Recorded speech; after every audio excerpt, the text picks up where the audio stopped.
ഈശോ മിശിഹായ്ക്ക് സ്തുതിയായിരിക്കട്ടെ.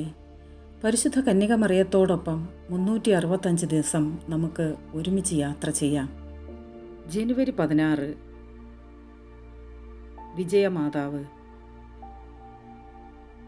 1628 ലാ റോച്ച്ലിയിലെ ഹുഗ്നോട്ട് പട്ടണം വിജയകരമായി പിടിച്ചെടുത്തതിൻ്റെ നന്ദി സൂചകമായി ലൂയിസ് 13 രാജാവ് അഗസ്റ്റീനിയൻസിന് പാരീസിൽ ഒരു പുതിയ ആശ്രമവും അതിൽ വിജയശ്രീ മാതാവിന് പ്രതിഷ്ഠിച്ചിട്ടുള്ള ഒരു ആരാധനാലയവും പണിയുന്നതിന് പണം നൽകി. മൊണ്ടേഗുവിലെ അത്ഭുത ഓക്കുമരത്തിൽ തീർത്ത തലയിൽ കിരീടവും കയ്യിൽ വടിയുമുള്ള മാതാവിൻ്റെ ഒരു സ്വരൂപം ആ പള്ളിയിൽ വെച്ചു. 1674 പാപികളുടെ ആശ്രയമായ മാതാവിൻ്റെ ദൈവാലയം എന്ന പേരിൽ ആ ദൈവാലയം എല്ലായിടത്തും അറിയപ്പെടുവാൻ തുടങ്ങി.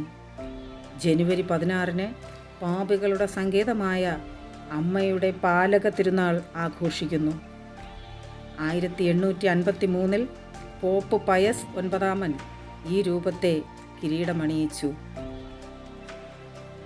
പാപികളുടെ സങ്കേതമായ മാതാവേ, ഞങ്ങളിലും ഞങ്ങളുടെ കുടുംബത്തിലും തലമുറയിലും വംശത്തിലും പെട്ട എല്ലാ പാപികളെയും അങ്ങയുടെ കരങ്ങളിൽ ഞങ്ങൾ സമർപ്പിച്ച് പ്രാർത്ഥിക്കുന്നു.